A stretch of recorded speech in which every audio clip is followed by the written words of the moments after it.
about Tails.com, the tailor-made pet nutrition service. And they have launched its in-store range, Inner Vitality, into Waitrose and Morrison's, a selection of the range that will be available in Waitrose and Morrison's supermarkets nationwide, complemented its availability in Sainsbury's since 2022. Since the launch of Inner Vitality in 2022, the range has grown to a retail sales value of £2.7 million. Jamie Brown, head of retail sales at Tails.com, said, "Our initial launch into Sainsbury's has fueled the range's growth of 13%, growing ahead of the category. We are thrilled to now be working with Waitrose and Morrison's to bring our advanced nutrition to even more pet owners across the UK." Now, hear me out. The Vitality range, whole maize, poultry meal, freshly prepared chicken, a very, very small proportion of the recipe, 10% rice, 7.5% poultry fat, poultry gravy. That's quite unspecific. I actually think this is a good strategy for the brand.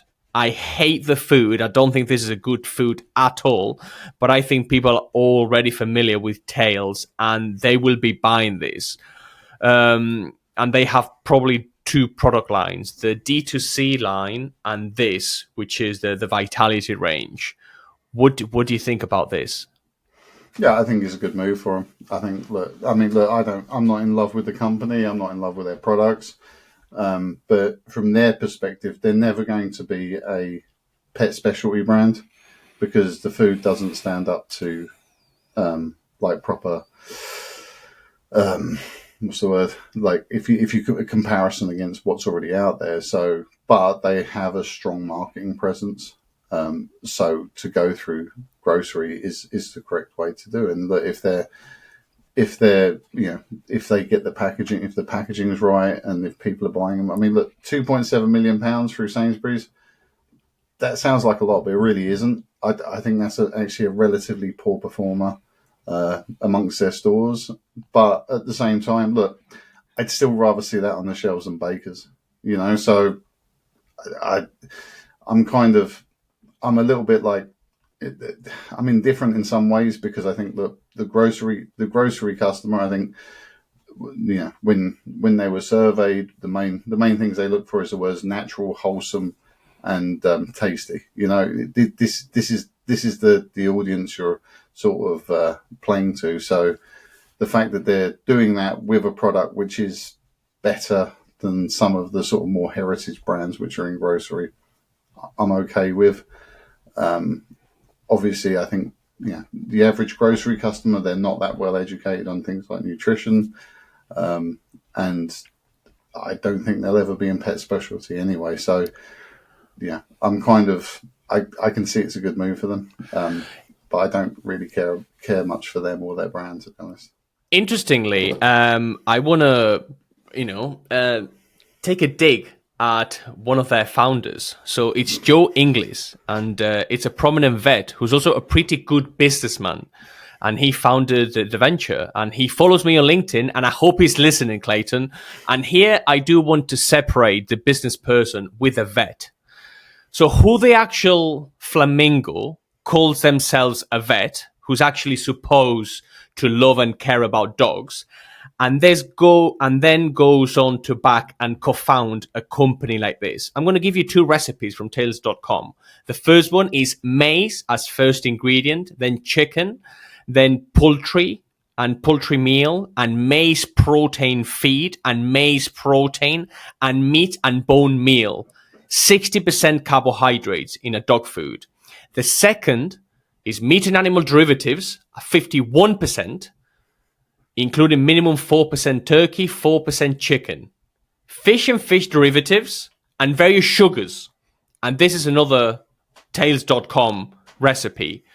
So I don't really know Joe, and I'm sure he's a lovely guy, smarter than me and much more successful than me. But for God's sake, do not tell me that these vets, or some of these vets, love dogs if he can co-found a dog food company that adds meat and animal derivatives, various sugars, and maize as the first ingredient in dog food.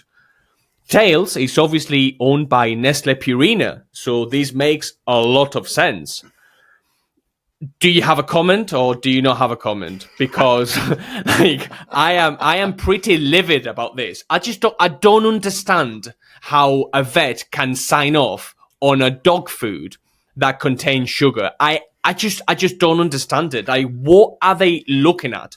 What are people looking at whenever they formulate foods? And for this to pass the test and for this to become available on the market, like anything goes, like anything goes in the pet food industry sometimes. Meat and animal derivatives, 51%. That's the first ingredient. Which meat and animal derivatives? Your guess is as good as mine.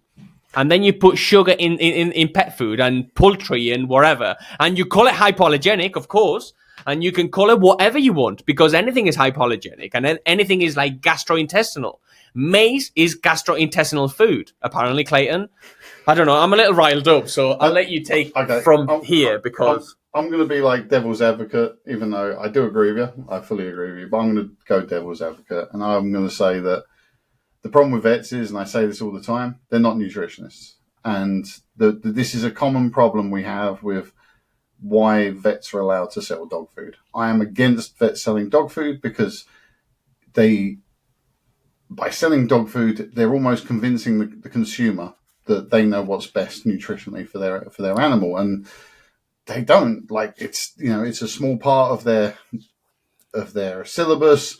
It's not what they do on a day-to-day basis. Most, at the end of the day, a great vet, like, I know, let's say Noel Fitzpatrick, love that guy, but would I trust him with his nutritional advice? I'm not sure, because he's amazing at fixing legs and bionic stuff, but does that mean that he's the best person to recommend the dog food? I'm not convinced that is the case, to be honest. So I don't see that. I'm not looking at this guy and saying, well, you're a bad guy because Now, if it does claim to be a nutritionist and he's pumping out this crap, then I say, I'm not. Then I will take serious problem with him. If he's just claiming to be an excellent vet and he's producing a dog food, great. But again, this is where it all gets a little bit mixed up. And I always say, if you went to the doctors with your baby, and the doctor said, "Look, the problem with your baby is, you're not feeding him on Heinz baked beans. You got to buy them." You go away and do it because you believe that person, even if they've got no nutritional background at all. So vets shouldn't be selling dog food. They shouldn't be promoting dog food. Whenever you see it on the bag and it says vet recommended, that means nothing. I don't care about it. It's rubbish. At the end of the day, nutrition is a completely different thing to an average veterinary surgeon's, like what their bread and butter is. And so let's not keep listening to vets about nutrition, and let's listen to nutritionists instead.